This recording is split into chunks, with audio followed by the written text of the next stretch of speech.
Gumball dies and doesn't come back. An amazing world of Gumball fanfiction reading. Written and narrated by Precious Piece of Cheese. The link to the original fic will be in the description box below. Content warning. This fic is rated mature for graphic depictions of gore and themes of death. Gumball, this is the stupidest idea you've ever come up with, Darwin said flatly. I think I've done worse, but okay, Gumball retorted. Darwin paused. Yeah, I think you have, actually. This is light work compared to some of the other stuff I've done. Okay, now you're just being ridiculous. Why are you proud of your own horrible ideas? You're going to get yourself seriously hurt. I already have, and I'm still alive, so what's your point? I've fallen off of buildings, cars, and even from the sky, and still walked off fresh as a daisy. I'm practically immortal, Darwin, so I can do whatever I want with no consequences. I think the only reason you haven't iced yourself yet is because your skull is so thick that it protects your brain from all the blunt trauma you inflict upon it. Think of it like this, dude. If this stunt lands, then I'll be the one scientists want to study when they're researching the physical limits of the mortal body. I'll become a beacon of scientific progress. My legacy will be remembered long after I'm gone, and others can tread on the path that I paved. That's actual baloney. What scientist wants to take their research data from some kid who thought he could roller skate across 6 lanes of traffic without getting run over? There's no one here to document this anyway, which is why you're going to record it. Once my feat is posted onto Elmore Plus, everyone will witness the greatness of my bravery and stamina. Gumball shoved his phone into Darwin's hand. You're the most ridiculous person I've ever known. Why do you want to do this anyway? I saw a guy do it online, and it worked, so I want to try it just to prove that I can. Imagine how cool everyone will think I am if this goes well. Gumball's eyes sparkled at the thought of it. I know that you love to show off, but I never thought you'd take it this far. Be serious, Gumball. Do you really think that all of this danger is worth getting empty validation from random people online? You're so uptight about nothing, Darwin. I have survived all sorts of things that shouldn't have been survivable, so what's gonna make this any different? Remember, my friend, that Gumball Watterson always bounces back. A cat has 9 lives, right? And how many of those lives have you used up already? Gumball paused to think, but he couldn't remember. That doesn't matter, but you know what I mean. Nothing bad is gonna happen to me because I'm invincible. I know that I'm gonna land this trick because I believe in myself. You just gotta believe in me, bro. Darwin pondered for a moment.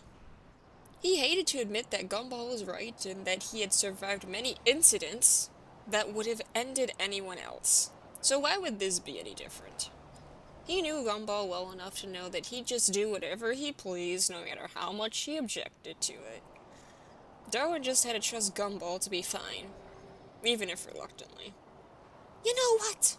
Forget it. Just go on and get this over with. I know that nothing I can say will change your mind until it's already been done. You learn the hard way every single time anyway. Do you trust me, though? Gumball asked with a hint of sadness in his tone. I trust you not to off yourself, at least. Gumball patted him heartily on the back. That's the spirit. Darwin sighed and rolled his eyes. Okay, buddy, get the camera ready. I only have one chance to do this, and I need to get it in frame.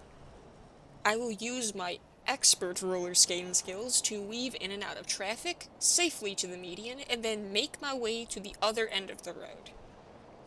Gumball bent down to tie the laces of his roller skates and adjust his helmet strap. So, you have expert roller skating skills? Of course! I watched a tutorial online. Oh, great. That's reassuring, Darwin said sarcastically. He could feel his blood pressure spike. You won't be doubting me much longer once I go viral. Yeah. On Live Leak, Darwin muttered. I'll give you the cue for when to start filming. Get ready. Darwin held up the phone and Gumball stood proudly, staring out at the highway he was going to trek across. The highway wasn't the busiest it could have been, but it was still the busiest road in Elmore. Darwin's hands were shaking so badly that he feared that he'd drop the phone. The smug look on Gumball's face gave him even less reassurance. He knew that Gumball was a chaotic, unmovable force that did anything he wanted despite objection, and he felt so powerless just standing there, holding the phone in faux support for his crackpot fantasies. Okay, dude. Hit it in 3, 2, 1. Darwin let out a shaky breath and pressed record. Gumball turned around to fully face the camera, nearly tripping over his roller skates in the process. My name is Gumball Watterson, and I'll be doing the Roller Highway Challenge. Watch and learn, folks. Gumball winked to the camera, stepped onto the shoulder of the road, and rolled forward. Darwin stared blankly through the screen, not knowing that he was holding his breath. Gumball managed to pass through the first lane of the road easily due to a large gap in traffic, but once he passed through the second lane, the tide had turned.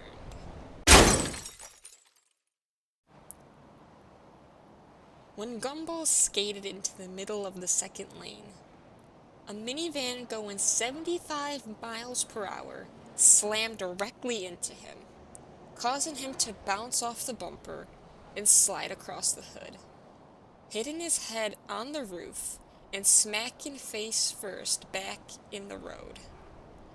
Clearly injured and moaning audibly from the distance Darwin stood at, he attempted to stand up.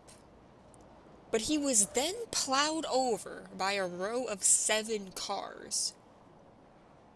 Once other drivers noticed him in the road, they struggled to safely swerve away from the epicenter of the chaos, ending up causing 2 separate accidents.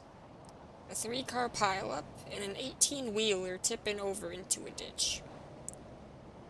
Once the smoke of the initial strikes cleared and traffic had halted, where Gumball once laid was now a crumpled amalgamation of blue and red. Darwin stood as still as an ice statue, with the camera still rolling, capturing the entire traumatizing experience perfectly on film. He wanted to stop recording and bolt out to the scene. He wanted to say something or scream for help, but it felt like he was trapped in his own body. He was completely paralyzed with fear. He had never seen Gumball bleed before, but his blood was everywhere. It was dragged down the road and splattered across the vehicles that hit him. Darwin couldn't quite make out his condition from the distance he stood at, but it was painfully apparent that Gumball was completely flattened. One of the affected drivers, a pizza man, exited his vehicle and went to Gumball's side, kneeling down to examine his condition. "Somebody call an ambulance! I can't feel his pulse," the man shouted. That one cry snapped Darwin out of his trauma-induced shock. "Gumball!" He screamed. It was a guttural, primal scream that no one deserved to hear. He dropped the phone and ran to his brother. Once he was close enough to get the full image of the aftermath, he had to turn away and vomit. Gumball's body was completely crushed. Pieces of broken bone piercing through his torn skin, his fur so thoroughly caked in blood that he almost didn't look blue at all, and his eyes blackened. Darwin fell to his knees and took Gumball's mangled hand, which was nearly detached from his wrist, and cried so deeply that it felt like his soul was being extracted. The pizza man, wearing an expression of fear and sorrow, cautiously patted Darwin on the back in a comforting manner. Gumball, answer me! Can you hear me? It's Darwin, your brother! Please, wake up! Darwin shrilled. The emotional pain felt like a physical one, consuming his entire being in a thick, suffocating emotion. He didn't care that he skinned his knees or that his fins were covered in his brother's blood, for all he was concerned about was if Gumball was still alive. Darwin knew that Gumball would face consequences, but never to this degree. Was this the way Darwin wanted him to learn? Never. The guilt devoured him, internally harassing himself for not stopping him sooner. Surely he could have done more to stop him, right? Regardless of the what-ifs, it was too late, and everyone was going to pay. He couldn't lose his brother, his best friend, the one who gave him this beautiful life, and all of his happiness, and all of his laughter. Gumball drove him crazy, and made him lose his mind, but there was no one else in the world that he'd rather be annoyed by. If he lost Gumball, he'd fear he'd lose himself completely. Out of everything Gumball endured, why was it now that he suffered so deeply and horrifically? A dark shiver ran up Darwin's spine upon wondering if he really did use up his ninth life.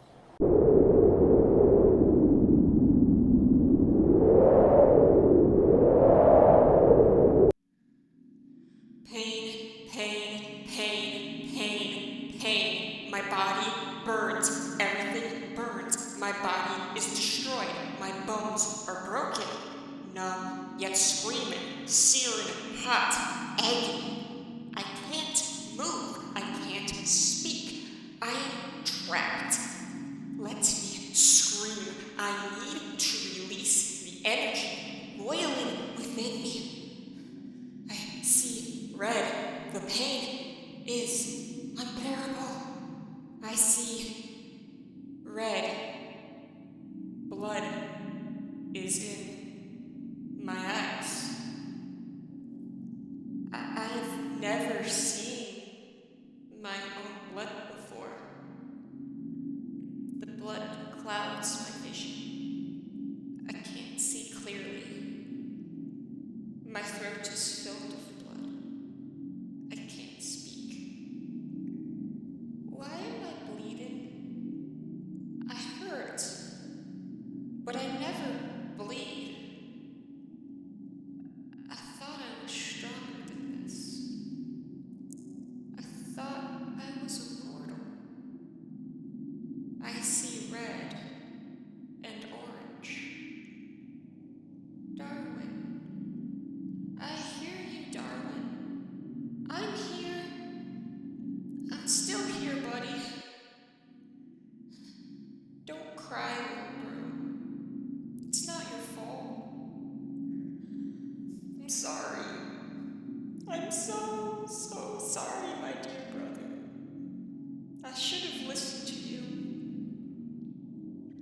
It's my fault that we both suffered.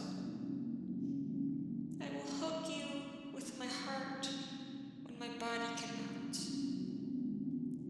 Forgive me for being stupid, but you don't have to.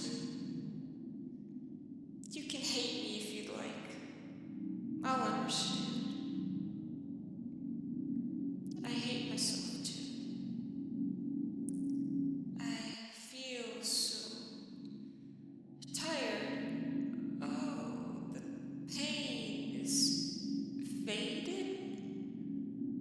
Why do I feel peaceful? The air feels lighter, cozy, and warm. Tired. I must shut my eyes. I'm fading away.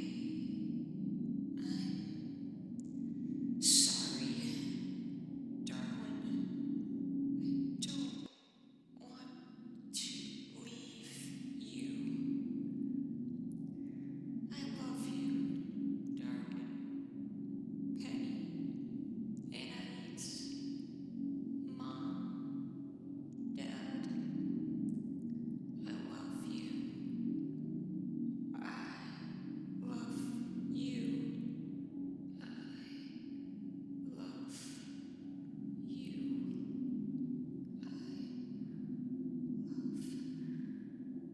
A blink of an eye, a flash of light, a shred of hope. Where am I? Darwin? I can't see you. I see white. My body feels light as a feather. I see white. I'm peaceful. I see white. Did I pass on?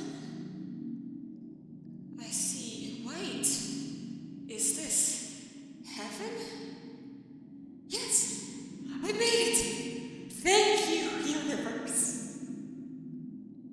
The jolt in the air, the flip of a switch, the final judgment. Wait, why do I feel heavier now? Am I falling? The light is fading away. I can't move, but I am moving. The peacefulness is slipping through my fingers. The common warmth is growing thicker, warmer, hot, too hot. I see red. I'm burning again. Everything is too hot. The pain has returned. I am in agony. My suffering continues. I have not escaped. Falling faster, uncontrollable. What is going on, darling? Help me.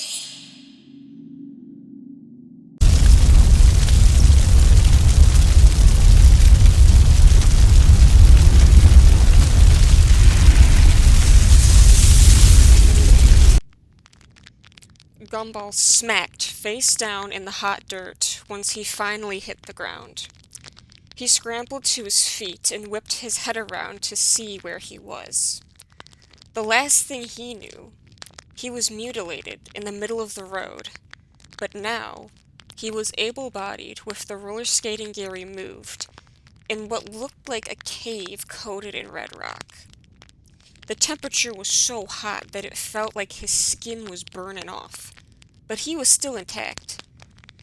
In fact, he wasn't even sweating. He went to pinch himself to see if he was dreaming, but his hand cut through his arm like he was a hologram, even though his flesh looked opaque. He stared at his hand. That was his paw, and that was the sleeve of his sweater. He looked down at his bare feet and gray pants. that was him. Turning around, he saw his own tail.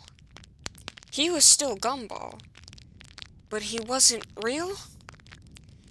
He ever so vaguely remembered the moment between now and being on the road, but it was more of a fragile string of sensations and emotions than coherent memories. All he knew was that he felt great pain, but didn't, and then again. What? The actual what? What is going on? Where am I? Gumball yelled. His voice echoed eerily off the dense walls. A strike of bright orange lightning pierced through the space, rattling Gumball to the core, even though he wasn't directly struck. Following in its wake, a cloud of burnt red fog billowed upwards, standing about 10 feet tall. Suddenly, a pair of pitch-black angular holes opened on the front of the cloud, squinting maliciously, like a pair of cruel eyes. Gumball Watterson, I have been waiting for you, the cloud boomed in a masculine, demonic voice. What are you? I'm Satan. Gumball blinked, replacing his fear with confusion. Really? I was expecting more horns and pointy tails. Satan sighed in annoyance. As if I haven't heard that from every single soul I've come across. The image you mortals have crafted for me is far from my reality, but I don't expect anything less. So, you're like a scary cloud thingy? Satan sighed, even louder. No, you stupid boy! I have no fixed form. I can shift into anything. I'm not a physical entity, for I am an enigma. A shapeshifter? I suppose you could say that. Gumball's eyes lit up. Like Penny? Excuse me? My girlfriend, Penny Fitzgerald, is a shapeshifter. She can change forms based on her emotions and can do all sorts of cool things with her different forms. Satan paused for a moment to think. Ah, yes, I know of Penny Fitzgerald, for I know of everyone that has ever existed, but I don't think I'll ever meet her. I shift out of desire, not emotion, so we do not possess similar abilities. I want to see. Boy, do you have any idea who you're speaking to right now? You cannot demand Satan to perform party tricks for you. But you can't say that you can shapeshift and not show me. Gumball whined. Satan groaned. You're precisely as insufferable as I predicted. But I will show you, only to exercise my unfathomable powers, so you can quiver in fear before me. In an instant, Satan shifted himself into a stereotypical image of the devil, complete with a pair of horns and bat-like wings. Perhaps this was the image you were expecting? He deadpanned. Yeah, that's better, and somehow less intimidating, 'cause now you're as tall as me. Satan face-palmed and then shifted into a much taller version of the previous form. It is now that I wish God had taken you instead, so I don't have to deal with your nonsense. Don't make me speed this up and get to your eternal damnation sooner than I plan to. Okay, fine. I'll stop, but just tell me, what is going on? The last thing I knew, I was flattened in the street, but now I'm here and perfectly fine? This has to be some messed up dream. You died, Gumball. You are in hell. Gumball felt his entire body run cold once the blunt reality was served to him plainly. He didn't want to believe that it was happening, but this was all too painfully real to ignore any further. The sheer intensity of the heat felt too vicious to be a dream. If he could, he probably would have awoken already. The sound of static filled his ears, and he shivered through the blazing heat of hell. What? I cannot state it any clearer. You died. This is hell. This is where we are. Every horrible feeling flooded Gumball's body so forcefully that he collapsed to his knees in overstimulation. He couldn't die. He didn't think he could ever die. Why the heck was he here? What? What? What? Why? Gumball shrieked. To be specific, the trauma inflicted upon your body from the strenuous motor vehicle accident had broken nearly every bone in your body. You were completely flattened. Not a pleasant way to die, I must say. But why was it this time that ended me, and not literally any other time that I seriously injured myself? I had fallen out of the sky, face planted on the concrete, and I didn't even bleed. Satan chuckled darkly. You were at the wrong place at the wrong time, little one. There was a brief glitch in the world that you lived in, and it temporarily stripped you of your immortality. An unfortunate coincidence, honestly, because by the laws of your world, you would have survived that whole ordeal without a scratch. Various types of glitches happen all the time in your world. A different kind of glitch that you knew very well was when your voice and appearance changed. Oh, that explains a lot. But why did this glitch happen? Chance? All glitches are uncontrollable and unpredictable. There's nothing you could have done to prevent it besides not performing your stupid trick and avoiding the situation completely. Thick dread coated Gumball's consciousness. If he really had listened to Darwin, then he wouldn't have been subjected to the glitch and died. It really was all his fault, he thought. But is there any way for me to come back? Like, can my life be restored when the glitch is over? Satan scoffed cruelly. Gumball, you're dead. If you die during the glitch, then you're gone for good. It's like going into the void, but more painful and permanent. I don't think you can come back from something as grueling as that accident. Gumball wept viciously, face planted on the ground in defeat. One fluke in the universe and he was gone. This wasn't supposed to happen. He was supposed to survive that, but the universe decided otherwise. Was this a cruel joke or an intentional act of karma? Gumball considered himself to be a generally unlucky person, but accidentally dying by a glitch was next level horrific. He almost wondered if the world itself was out to get him and iced him intentionally.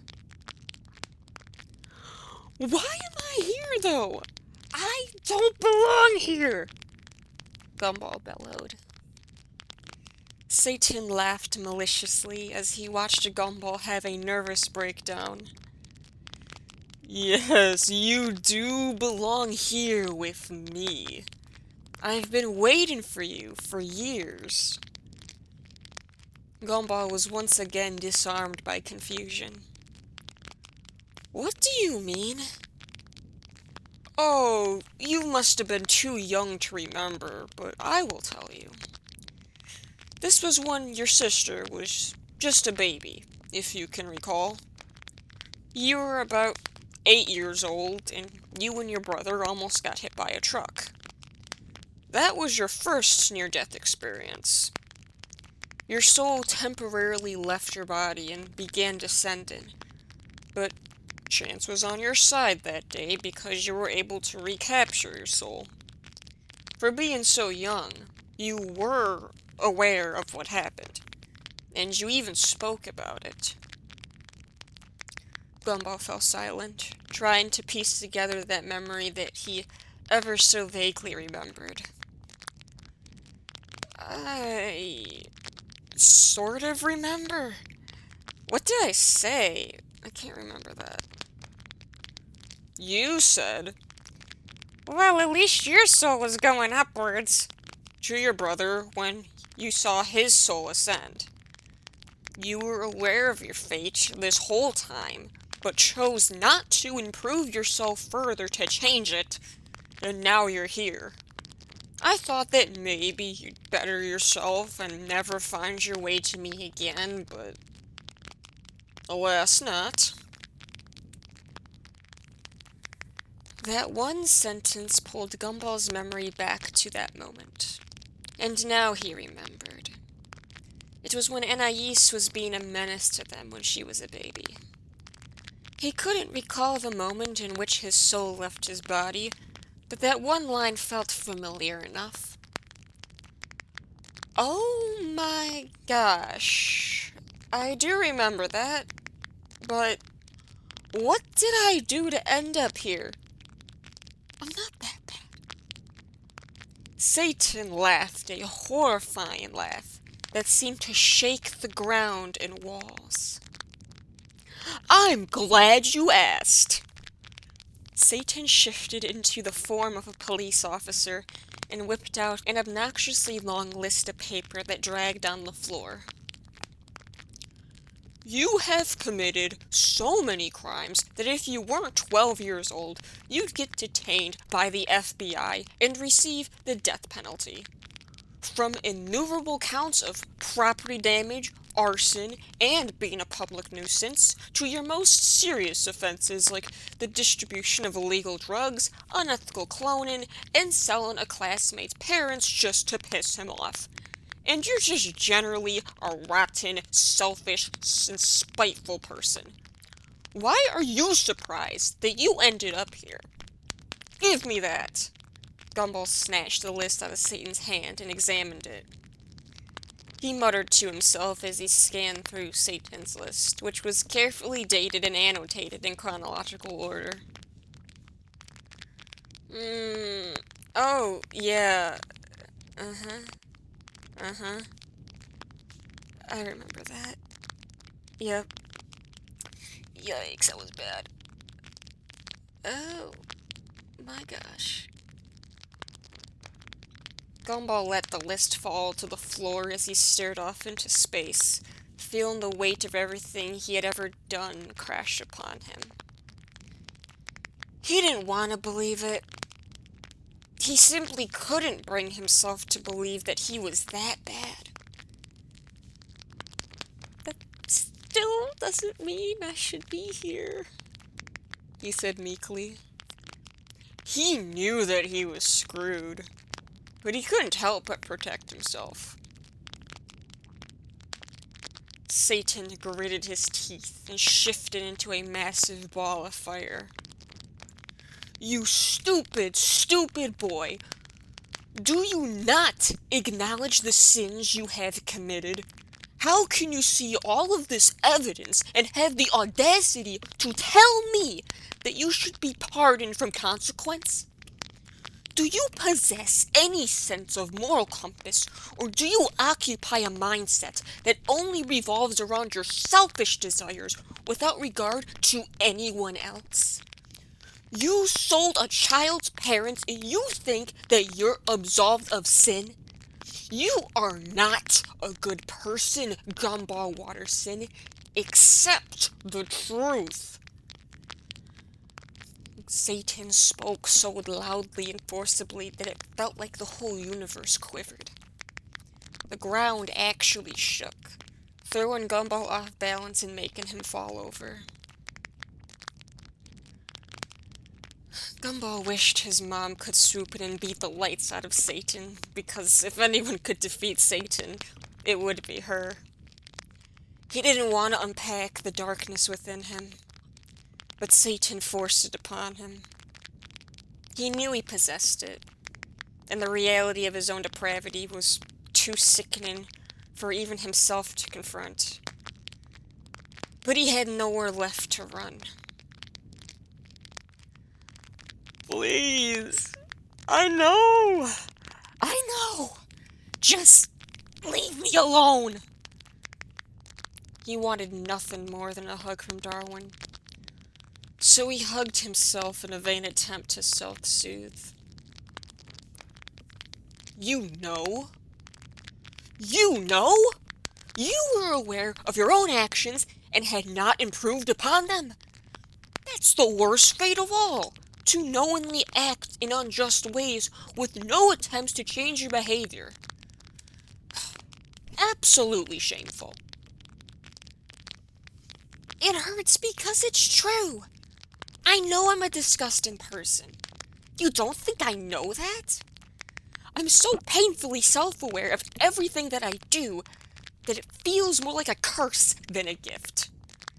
I'm selfish, spiteful, self-centered, mean, and inconsiderate. I want to convince myself that I'm not, but I know I am. I'm scared of myself, gosh darn it. I don't want to unpack everything that I am because I don't want to face my own darkness. This is not new to me. I know I'm flawed, so stop talking to me like you think I don't. Being sorry for yourself will not release you from your fate. Accept that you are an evil person and embrace it. It will not get easier for you, so you might as well resign yourself to the eternal torture that you've earned. Gumball was appalled at Satan's accusation.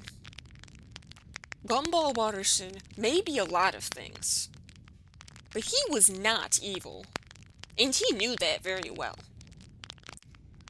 With nothing left to lose and nothing to gain, he took a deep breath and straightened his back. You want to know something? Yeah, I am selfish, and I do stupid things that accidentally hurt myself and others. But that is not everything that I am. I know I can be awful, but I also know that I can be kind. I do learn from my mistakes, even if it takes more than one try until I get it right. Yeah, I caused crimes against humanity by making unethical clones of my friend, but I learned that it was wrong, apologized, and never did it again. We all have bad ideas and make stupid mistakes, but what is life without learning from failing? I hurt, but I also love. I love so deeply that no matter where I end up, I will always go back to the ones I care about the most. My love for my brother gave him legs and the ability to breathe, saving his life. My love for my girlfriend gave her the space to break out of her shell, becoming her true self. Yes, I am flawed. And yes, I have done horrible things. But that is not all of me. Gumball, regaining confidence in himself, slowly stood up and stared Satan straight on. In reality, there is no pure good and evil within people. It's not how real life works. We all have our own darkness and light within us, and everything is not black and white. I'll be the first to admit that I'm kinda morally gray. I can be mean, but I can also be kind. I can screw up, but I can also learn.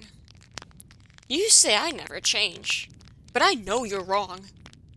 I have learned the hard way most of the time, but I have still learned. I'm still figuring myself out and trying my best in the messed up world I live in. I know that I'm not a good person, but I know that I am not evil. Evil people don't love like I do. Satan smirked. Nice little speech you got there. But your thinking is flawed because some people are just genuinely evil, like billionaires and pedophiles. Well, obviously there's an exception to every rule, but I'm neither of those things, so... What's your point? Gumball said flatly. No matter what you say, you cannot escape me. Do you really think you can talk your way out of going to hell? You cannot make a deal with the devil, boy. Sounds like you don't have a good counter-argument, so you're just avoiding the question by asserting your own power and cushioning your ego. Gumball crossed his arms and smirked smugly. Satan actually stuttered a bit before responding. How dare you belittle me? You're just mad I'm right. You can do whatever you want to me.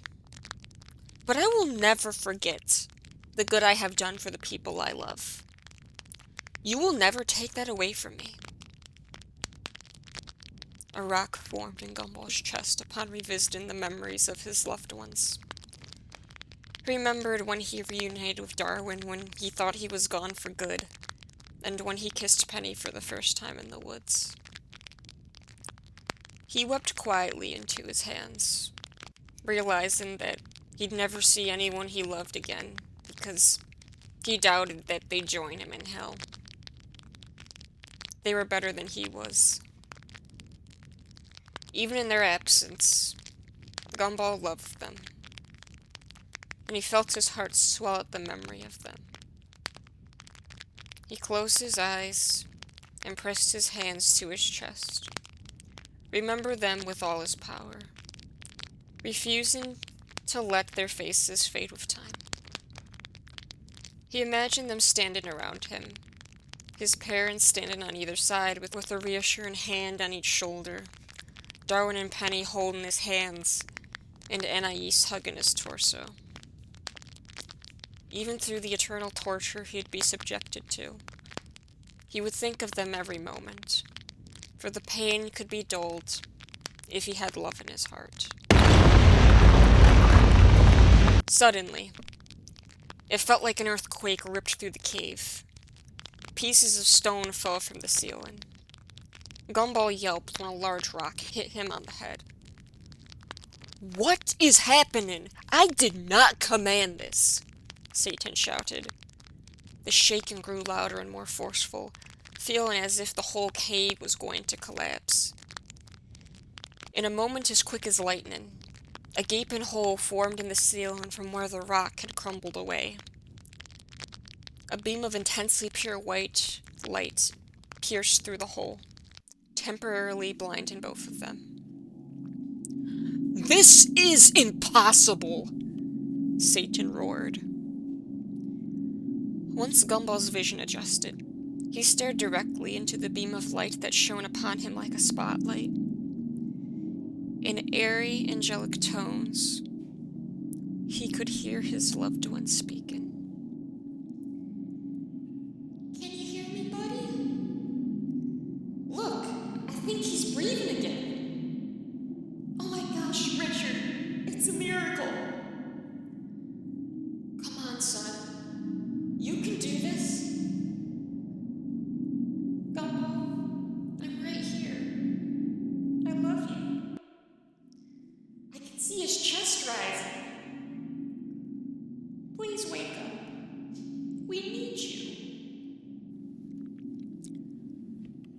still here. I hear you. I love you all, Gumball whispered, reaching his arms out into the light. Please. I want to go home. He was lifted from the ground, allowing the light to pull him into the sea of their voices. Tears fell down like Niagara Falls, with his heart growing fuller by the second. He was going home. How did you summon the bridge between life and death? You cannot escape me. You belong down here. That accident from the glitch should have killed you for good. Gumball glared back at Satan and smiled mischievously. Gumball Watterson always bounces back, dipstick.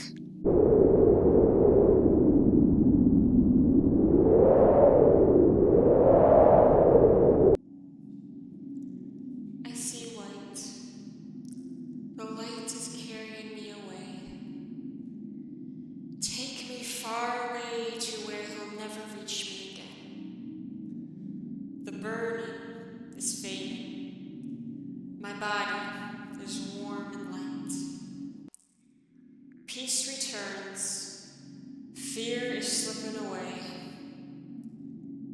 I have escaped the impossible, somehow. Can miracles really happen to me? I thought I was cursed, but the angels are singing. I hear you. Please, keep talking so I know that you're still with me. I hear you, darling. Your best buddy is coming back to you. I hear you, Penny.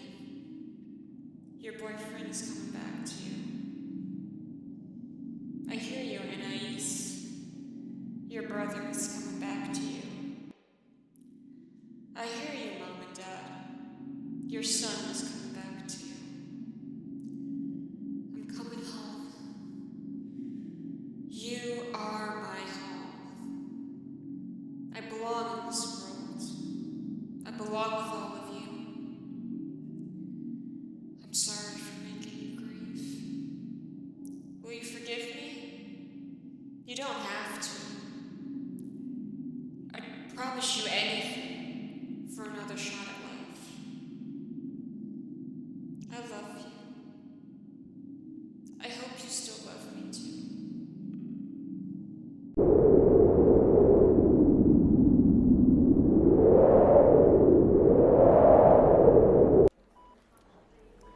Gumball opened his eyes and coughed like a fish out of water, desperately gasping for air. Every bodily sensation hit him all at once, feeling claustrophobic in his own skin. His heart was pounding in his ears, and it felt like he could hear his own blood flowing through his veins. The buzzing of the overhead fluorescent lights, the slight beeping of machines, and muffled distant chatter felt louder than it should have. Every sensation felt so intense, like he had just been born. What was that? He gasped. Gumball stared up at the yellow and popcorn ceiling. He wanted to move, but almost his whole body was wrapped in casts and bandages. He tilted his neck slightly to take in the image before him. Darwin, Anais, Nicole, Richard, and Penny circled around his hospital bed, wearing expressions of pure disbelief. Gumball was very much alive, and his loved ones were really standing there. He was finally home. Gumball! Everyone cheered. Darwin immediately went in for a hug, and sobbed profusely into Gumball's shoulder. Gumball wanted nothing more than to hug his brother back. The confinement of his cast prevented him. So he hugged him with his heart instead. The hug felt similarly to when Darwin reunited with him all those years ago. He supposed that it was the other way around today. Guilt quickly consumed him upon imagining the trauma that Darwin ensued from thinking that his brother was gone for good. He couldn't bear to forgive himself for that. You're alive? gosh! You're really alive? Darwin cried. What happened to me? Gumball said quietly. His tired eyes slowly took in the sterile-looking hospital room. How long was he here? Anais cleared her throat. You were clinically gone for a period of time when the doctors were doing an extensive surgery on your injuries from the accident. It's a miracle that you survived, considering the damage to your skeletal system and significant blood loss. The doctors think that the unusual thickness of your skull saved you in the end because your brain surprisingly had the least amount of damage. So, I was really gone? Technically, yes, but they were able to resuscitate you. You've been in a coma for a little while now, but it is very fortunate that you have awoken because if you were out for much longer, then we'd be even more concerned. Was that real? Gumball whispered to himself. Did he actually go to hell, or was that just a horrific coma dream? He felt like he just came back to life, but he'd been in a coma for a little while? What was true death, and what could have been a dream? Was hell real? What do you mean, honey? Nicole asked cautiously. She carefully cupped Gumball's bandaged cheek. I don't want to talk about it. He simply couldn't unpack all of that to them right now. Or ever. A bad dream, maybe? I hope so, Gumball said in a small, frightened voice. He could still feel the heat of hell baked into his bones. Penny approached him and kissed a part of his cheek that wasn't bandaged. You're safe now. I promise. I'm so glad you're okay. There's no one else I could ever love but you. Penny's kiss felt like being blessed by an angel, and he burst into tears. I'm sorry. I'm so sorry for hurting all of you. I never wanted it to end up this way. I was stupid and wrong and should have never been so reckless. I'm sorry for not listening to you, Darwin. I'm sorry. I'm sorry. Shh, just calm down, baby, Penny said softly. I'm just glad you're here, Darwin cried. We know you didn't mean to. It was an accident, Richard said. But I was being reckless and dangerous for nothing. How could I do something so risky without thinking about how it could have affected you all? I'm sorry for being selfish and careless. Do you hate me? Oh, Gumball, we could never hate you, Nicole cried. She placed a tender hand on his wrapped paw.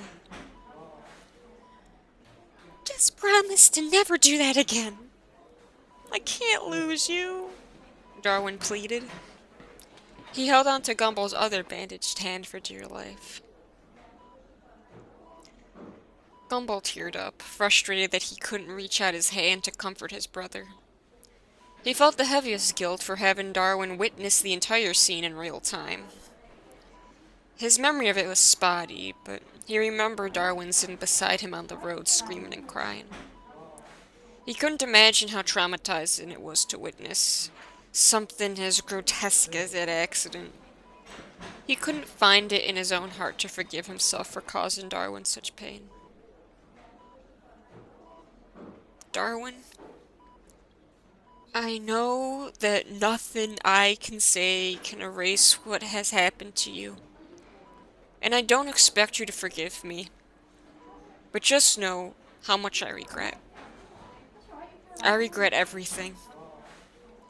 I regret making you suffer. I regret subjecting you to horrors beyond what you should have experienced. I regret leaving you behind in this world, even for just a little while. I regret making you grieve a loss that you couldn't even imagine and never wanted to see. I regret subjecting you to every stupid thing that I've ever done. Don't forgive me, for I don't even forgive myself. You can hate me if you'd like. I'll understand. I'm sorry will never be enough, but that is all I can give. Darwin's bottom lip wobbled.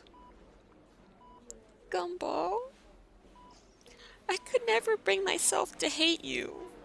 How could I? You're the most precious thing in my life. No matter what, I will always love you. Nothing you can do will change my mind. You are loved, Gumball. You will always be loved by us, Nicole said. You were here all of this time, waiting for you to come back. We never gave up hope that you'd come back, even after you passed on, Richard added. Gumball sniffled. I never stopped thinking about all of you, even when I thought I'd never see you again. Even when I was fading out. The last thing I thought about was how much I loved you. I know I'm not a good person, but I hope to be enough for you. Don't say that you're not a good person. You have a good heart, even when your head's in the gutter. I love you for everything that you are, charms, flaws, and all, Penny assured him. Everyone has their moments, and everyone has their flaws, but you are still good. Don't forget that, Anais added. Gumball, overwhelmed with the kindness of their words, sobbed. Everyone gathered around him to give him a gentle hug, careful not to disturb his bandages. In that moment, he felt great relief, like a weight had been lifted off his consciousness. He couldn't be that bad of a person if he was loved this deeply. If you had made it to the end of this story, thank you so much for listening. Okay, now for my author's commentary notes, because there's a lot to fucking speak about, alright? Because first, I'm obsessed with this story, and two, this consumed my entire existence for like the week and a half that I was writing it. And there's a lot of lore to this or whatever, cause Gumball dies and doesn't come back. If you're thinking, why the fuck would you write this? That's a very good question, because I almost considered not doing this. So, the initial idea, kind of, probably like the main inspiration, or like the main reason why I decided to write a fic about this at all, was because I came across like an Instagram reel of the scene from the season 6 premiere, The Rival.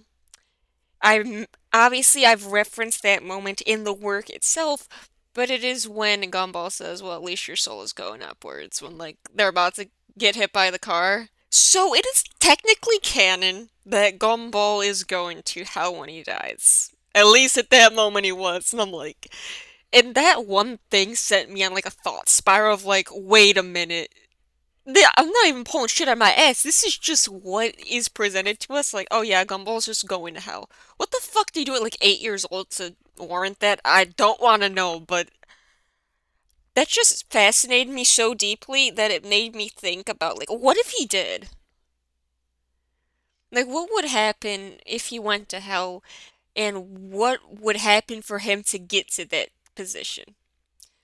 Because as I've explored in this work, kind of like the concept of Gumball's own immortality, because obviously in the show he gets hurt repeatedly and he doesn't die, so that's just kind of how it is. But specifically what would honestly hung me up for such a long time until I figured out how to write it in the story in a way that would make sense Instead of like, oh, he just dies from a horrible accident. It's like, okay, but he's done that before and he didn't die. So like, how can we work this out into something that makes sense for this world? Specifically, I want it to be in the context of the lore itself because I do respect the Gumball lore very deeply. So I always write my Gumball fics to like at least try to make sense within what we already have, so it's not like too like out of character or like breaks the rules of the world or whatever. So kind of like what I did to basically allow Gumball to die was a glitch in the Matrix or the world or whatever the fuck you want to talk about. Was a glitch that briefly made him mortal because obviously in the show he's like immortal at like a set age. So there's a glitch in the world that makes him mortal and it just so happened to when he got struck.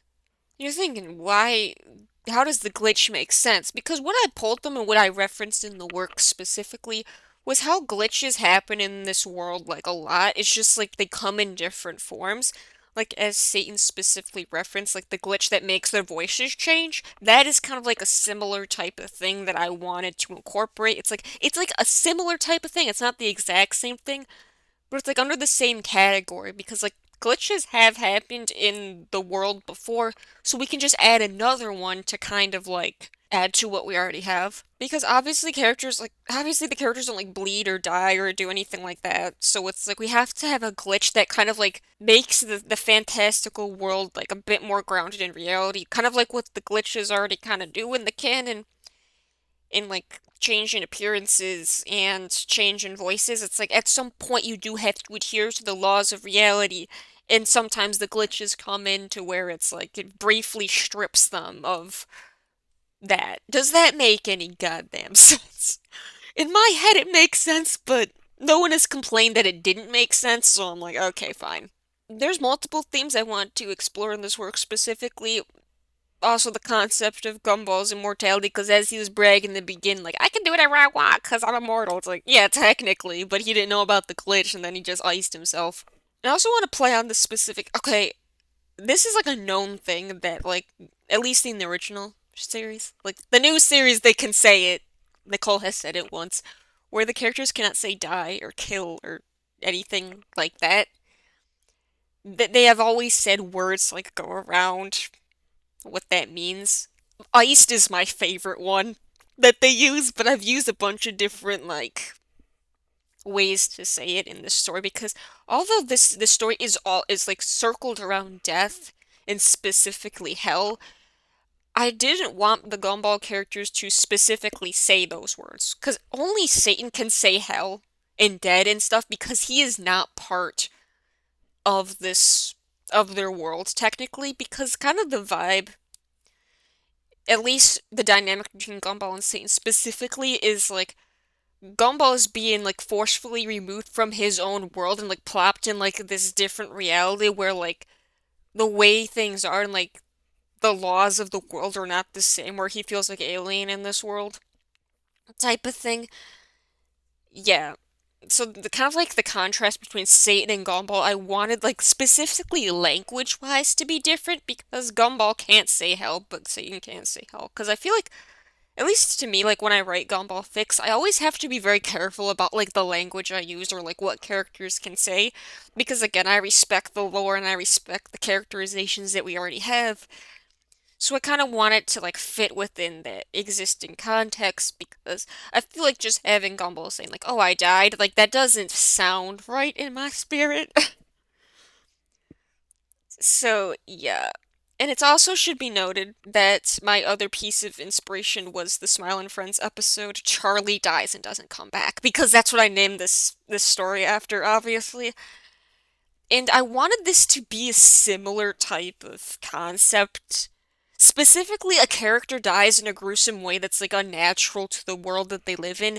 They go to hell, converse with Satan, and somehow find their way back to the real world with like a changed mindset. This is exactly what I wanted to do. Basically, what take do I want to present for this interpretation? Because if we can see in the story that my basically my interpretation of Satan is something I wanted to think about in a little bit of a more abstract way, in making Satan a shapeshifter.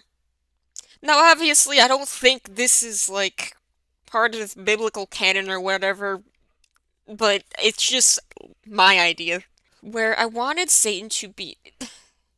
Gumball calls him a shapeshifter, but is he really? Because I didn't want to make the parallel between Penny and Satan, as in, like, they're similar characters, because they're not.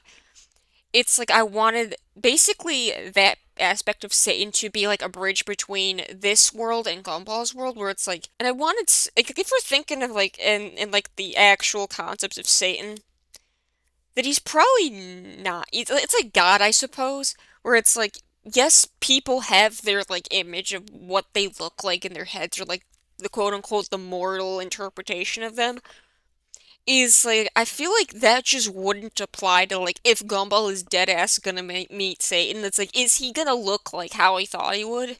No, because like hell and Satan's like an unfathomable concept type of thing, and no one like really knows what they look like. So I wanted Satan to be like an enigma. Like he has a voice pretty much, but he has no fixed form. It's not even like Penny where she has like her neutral form and she can change forms. It's like Satan literally has no fixed form because he shifts into all sorts of different things. So I just wanted him to be a more abstract concept than just some red guy.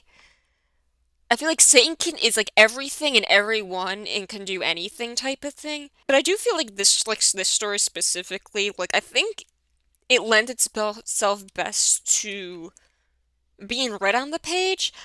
I like to obviously narrate my stories to like bring more emotion, bring them to life in the way I see fit, even though I will admit that reading this story out loud just still doesn't convey exactly what I want it to.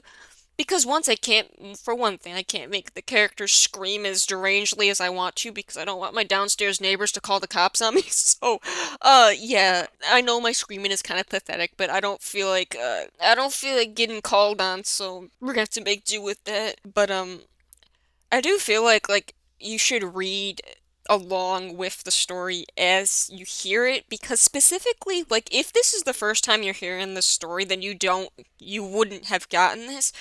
But if you were to please look on AO3 to where this story is the two poetic sections that I added into it. The sections where Gumball is faded in and out of consciousness. Because the first longest section is basically he dies. He feels the pain that in the accident, and he dies. Thinks he's going to heaven and then like falls back into hell once he realizes what's going on. I wanted to make that poetic because I feel like that's the only way I can like properly do it. Like, yes, I can write some prose or whatever, but it's like I have never done this with my fics, but I wanted to add.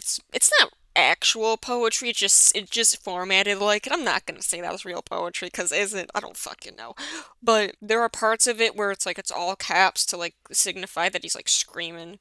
Then there's like normal text as like normal thoughts, and it's not like a solid stream of thoughts or like something that can be written as like a paragraph of text. I feel like the more spacey, simplified version of that text in like kind of a poem form is just what I wanted to bring to this story. Again, this is all very experimental. I will say that I've never done anything like that in my work. Obviously, there's a fucking pattern if you read more of my Gumball stories, is Gumball character study time, which is my favorite time because I can never seem to get tired of doing that because it's like just so interesting to me. If you read any of my other Gumball works, specifically like The Irreplaceable and The Smile, both of which I have videos on my channel about, where it's like I am very obsessed with just dissecting Gumball's character to like its finest components. And I feel like this is like the crown jewel of all of that because it gets into like basically the bones of Gumball's character of he's morally gray. Like he literally is. Like as is explored in the conversation between him and Satan, Gumball is not a good person technically because he has done so much shit that is morally, spiritually, and legally wrong. But he's also like not evil like Satan thinks he is because Satan has like a very narrow perspective of Gumball. It's like he only sees the bad things about him. The Gumball knows there's a more holistic picture that he's self-aware of. And I wanted to explore that. And I specifically pulled, like, it's repeated a few times, like how Gumball sold Alan's parents from The Saint in season 3, because I rewatched that episode recently and I was just like, holy shit, you have done some shit, my guy. But yeah, so The Saint was also like an episode that inspired me because it's like that episode also kind of explores like Gumball's morality. Specifically when he's like, I don't want to unpack why I'm doing this, so I'm not gonna. It's like, yeah, I'm gonna write that into the story because it's so good. A lot of this is actually explored within the canon itself, like how Gumball's like self-aware of his own flaws and kind of chooses not to do anything about it. You're kind of cooked there, bud.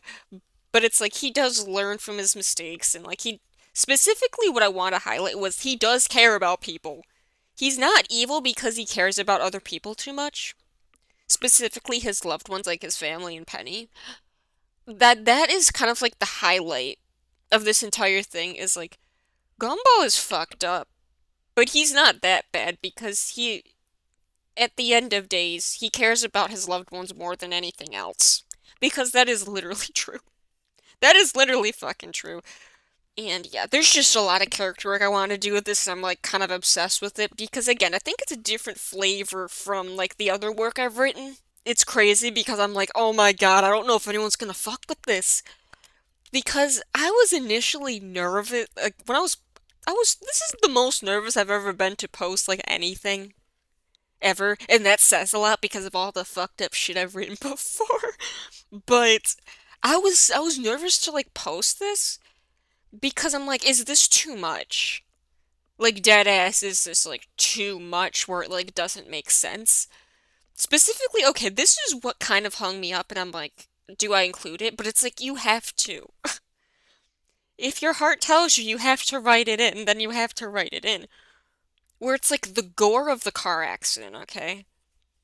I didn't know if that was gonna be like too gross for some people to read, which is why I tagged it as like graphic depictions of violence because the specific line of like when Darwin takes his hand and his like hand is almost completely detached from his body and shit like that, I'm like, is this too much for a Gumball fic? Because this is the only Gumball fic I have written that's rated mature. And I thought, is this too much in a way that the readers will not understand? And I'm like, it has to be too much, actually. It has to be too much because this is an objectively horrifying thing for anyone to experience. So I decided to write it as grotesquely as I possibly could, which involves Gumball's like bones sticking out and shit, and it's like it has to be graphic, it has to be disgusting for it to be taken across in the way that it ought to. Which is like you think everything's going fine, then it just gets horrifically grotesque. The thing is, it's not that grotesque, it's just a couple lines of imagery that make me like, okay. But also kind of like the whole concept of like Gumball died in a bloody way, then going to hell to get yelled at by Satan over his crimes. And it's like, is this too much? And I say fuck it if it's too much, because if I think it's cool, then I'm gonna write it anyway. But yeah, so hopefully you enjoyed that, and I hope to see you guys next time. Bye.